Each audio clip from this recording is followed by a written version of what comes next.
السلام علیکم ورحمۃ اللہ وبرکاتہ۔ الحمد للہ رب العالمین والصلاة والسلام علی نبینا محمد وعلی آلہ وصحبہ اجمعین ومن سار علی نہجہ واستنى بسنتہ الی یوم الدین، اما بعد۔ حضرات گرامی، والدین کے ساتھ بدسلوکی اور ناروا سلوک کے کچھ مظاہر اور کچھ شکلیں ہیں، جس میں سے چند کا ذکر پچھلے درس میں کیا گیا تھا۔ بدسلوکی کی شکلوں میں سے ایک شکل یہ بھی ہے کہ بچے یہ کچھ ایسی حرکتیں کر بیٹھیں کہ ان کے کسی بھی قول اور فعل سے ماں باپ کی دل آزاری ہو، ان کے دل کو ٹھیس پہنچے، اور یہ ہے کہ اس دل کے ٹھیس پہنچنے سے وہ غمزدہ ہو جائیں، اور یہ ہے کہ اس کرب اور بے چینی کی حالت میں ان کے آنکھوں سے آنسو جاری ہو جائیں۔ اور یہ چیز اور ایسی حرکتیں بعض ان بچوں کی طرف سے جو ماں باپ کے نافرمان ہوتے ہیں، ان کے طرف سے یہ چیزیں ہوتی رہتی ہیں۔ آپ کو معلوم ہے کہ کبھی یہ حرکت ماں باپ کو ڈانٹنے کی شکل میں ہوتی ہے، کبھی یہ حرکتیں کوئی نازیبا حرکت، مثال کے طور پر آج کے موجودہ وقت میں کتنے بچے جو خواہشات نفس کے غلام ہو جاتے ہیں، کالجوں اور یونیورسٹیوں میں جو بے راہ روی کا ماحول ہوتا ہے، ان کا دینی بیک گراؤنڈ مضبوط نہیں ہوتا ہے، تو جب یہ گرل فرینڈ اور بوائے فرینڈ کی فتنے کی شکار ہو کر کے جب ایک بچی کسی اجنبی مرد سے اپنا رشتہ قائم کر لیتی ہے یا منمانی شادی کرنے کے لیے تیار ہو جاتی ہے، یا یہ ہے کہ ایک بچہ جو کسی ایسی یعنی غیر مؤدب بچی سے جو اس کی کلاس میٹ ہوتی ہے، کالج یا یونیورسٹی میں پڑھانے والی ہوتی ہے، یا اس کے ساتھ جاب کرنے والی ہوتی ہے، اور اس سے اپنے تعلقات قائم کر کے اور منمانی شادی کرنے پر تیار ہو جاتا ہے، جب ماں باپ کو اس کی خبر ہوتی ہے، چونکہ ماں باپ کی دوررس نگاہیں ہوتی ہیں، وہ اپنے اس بچے سے اپنی بچی سے عاجزی کرتے ہیں کہ ابھی تو اچھا یہ لگ رہا ہے بیٹے، لیکن زندگی بھر رونا ہوگا، میری بات مان لو۔ لیکن چونکہ شیطان اس کے نفس پہ غالب ہوتا ہے، اس لیے وہ بچہ اپنے ماں باپ کی ان نصیحتوں کو ٹھکرا دیتا ہے اور یہ کہتا ہے تم چاہے رہو یا نہ رہو، تم ابھی دنیا سے رخصت ہو جاؤ، ہمیں اس کی پرواہ نہیں ہے، ہمیں تو بس ایک ہی فکر ہے کہ بس کسی طریقے سے ہم اس کو اپنا لیں، اس کے ساتھ ہم رشتہ اپنا لیں۔ اور ہوتا یہ ہے کہ وہ ماں باپ رو رو کر کے اور یہ ہے کہ اپنی حالت خراب کر لیتے ہیں، بی پی اور شوگر کے مریض ہو جاتے ہیں، اور بسا اوقات یہ چیزیں بھی سننے میں آتی ہیں کہ اسی غم اور صدمے میں ان میں سے ماں باپ میں سے کوئی ایک اس دنیا سے رخصت بھی ہو جاتا ہے، لیکن ان نادان بچوں کو اس کی فکر نہیں ہوتی ہے۔ ایسے نادان بچوں کے سامنے نبی کریم صلی اللہ علیہ وسلم کی وہ حدیث ہونی چاہیے جسے امام ابو داؤد رحمہ اللہ نے اپنی کتاب سنن نبی داؤد کے اندر ذکر کیا ہے، اور علامہ البانی رحمہ اللہ نے اسے صحیح قرار دیا ہے۔ راوی حدیث عبداللہ ابن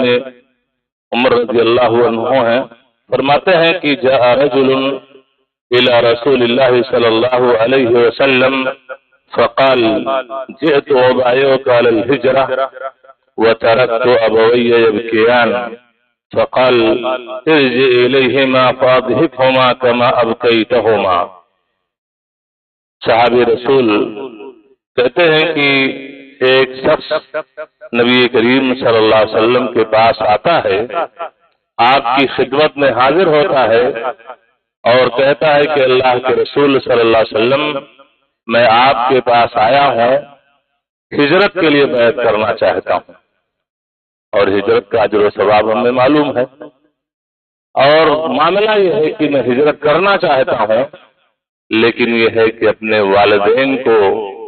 میں نے اس حال میں چھوڑا ہے کہ والدین رو رہے تھے، غموں سے نڈھال تھے، اس لیے کہ میرا بچہ مجھے چھوڑ کر کے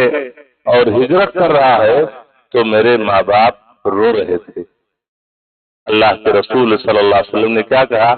ارجع الیہما، جاؤ ماں باپ کے پاس واپس جاؤ، فاضحکہما کما ابکیتہما، جیسے اپنے ماں باپ کو تم نے روتے ہوئے چھوڑا ہے، جاؤ واپس چلے جاؤ اور جاؤ ان کو ہنساؤ۔ یہ حدیث ہمیں اس بات کا درس دیتی ہے کہ جب اس صحابی نے، اس انسان نے یہ کہا کہ ماں باپ کو چھوڑ کے میں آیا ہوں اس لیے کہ وہ میری جدائی پر رو رہے تھے، اللہ کے رسول صلی اللہ علیہ وسلم نے اس صحابی کو واپس لوٹا دیا۔ تو آج یہ بچے جو منمانی زندگی گزارنا چاہتے ہیں اور اپنے نفس کے غلام ہو جاتے ہیں، اور یہ ہے کہ اس شیطانی حرکت پر نادم اور شرمسار ہونے کی بجائے اپنی منمانی اور بے راہ روی زندگی گزارنے کے لیے ماں باپ اور والدین کی ان تمناؤں کا خون کر دیتے ہیں، اور یہ ہے کہ اس طریقے سے ان کی دل آزاری اور دل شکنی ہوتی ہے، تو یہ ہے کہ یہ بھی بدسلوکی کی اور ناروا سلوک کی ایک شکل ہے۔ اللہ تبارک تعالی ایسے بچوں کو ہدایت دے کہ وہ اس قسم کی حرکتیں نہ کریں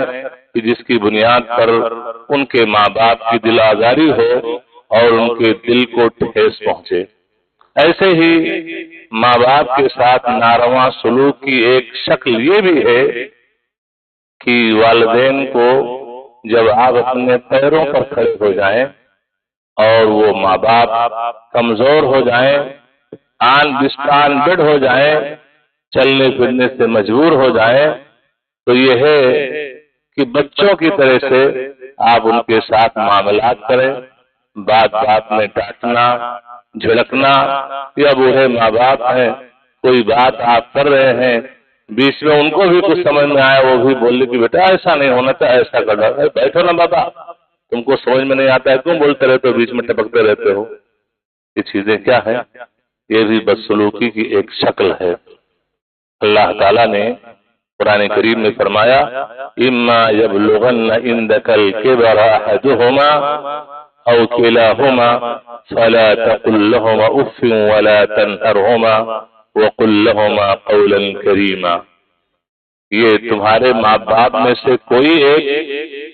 یا دونوں بڑھاپے کی عمر کو پہنچ جائیں، جب سن رسیدہ ہو جائیں، جب یہ بستر مرگ پہ پہنچ جائیں، ان کے اعضاء و جوارے کام کرنا بند کر دیں اور تمہاری خدمت کے محتاج ہو جائیں، بڑھاپے کی عمر کو پہنچ جائیں، فلا تقل لہما اف،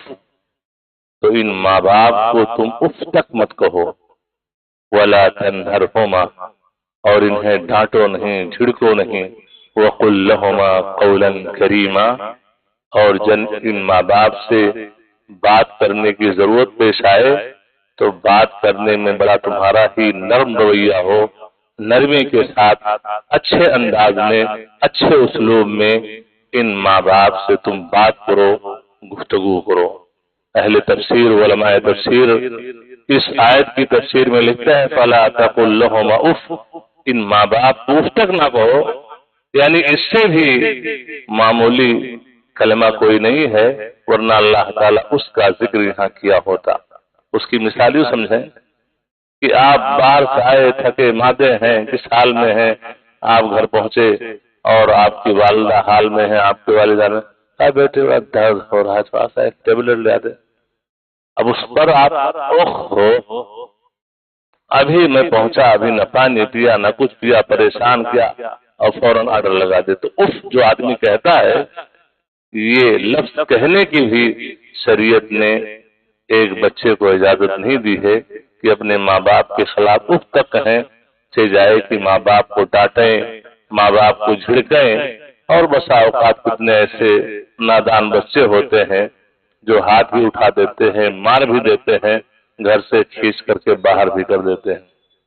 تو یہ چیز کیا ہے؟ یہ بھی بدسلوکی کی ایک شکل ہے جو کسی بھی حالت میں رواں اور درست نہیں ہے، کیونکہ شریعت نے اسے منع کیا ہے، اور یہ کبیرہ اور بڑے گناہوں میں سے ہے۔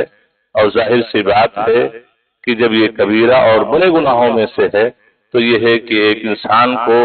بحیثیت بچے ہونے کے اپنے ماں باپ کی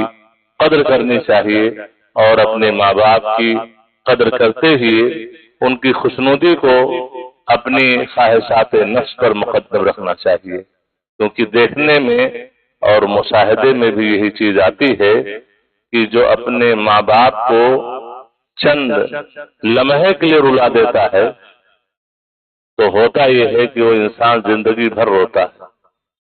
اور خاص طور سے وہ بچے جو منمانی اپنا رشتہ بنا لیتے ہیں اور منمانی طور پر ماں باپ کی ان تمناؤں کا، ان جذبات کا خون کر دیتے ہیں کہ ہر ماں باپ کی یہ تمنا ہوتی ہے، بچہ پیدا ہوا ہے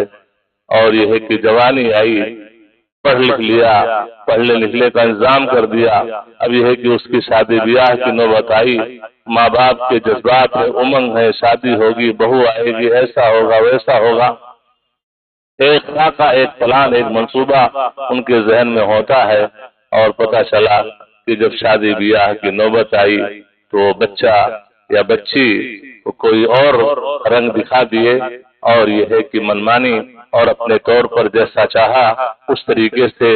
وہ رشتے ازدواج سے منسلک ہو گئے، جا کے کورٹ میرج، لو میرج یہ چیزیں کر لیں، اور اس طریقے سے ماں باپ کی ان تمناؤں کا خون ہو گیا اور روتے رہ گئے۔ وہ چند لمحوں کے لیے، چند دنوں کے لیے روئے، دنیا سے رخصت ہو گئے، لیکن ایسا انسان زندگی بھر روتا ہے، اس لیے کہ اس نے اپنے ماں باپ کو رلا دیا ہے۔ تو یہ ہے کہنے کا مطلب، یہ ہے اس طرح کی جو حرکتیں بعض بچوں کی طرف سے والدین کے حق میں ہوتی ہیں، یہ ناجائز ہیں، نازیبا حرکتیں ہیں۔ اللہ تعالیٰ سے دعا ہے کہ اللہ تبارک تعالیٰ ایسے نادان بچوں کو عقل سلیم کی توفیق عطا فرما، اور یہ ہے کہ اس قسم کی حرکتوں سے جس سے ماں باپ کی ضمیر کو ٹھیس پہنچے، ان کے دل کو تکلیف پہنچے، ان تمام حرکتوں سے بچنے کی توفیق عطا فرما۔ وصلی اللہ علی نبینا محمد وعلی آلہ وصحبہ وسلم۔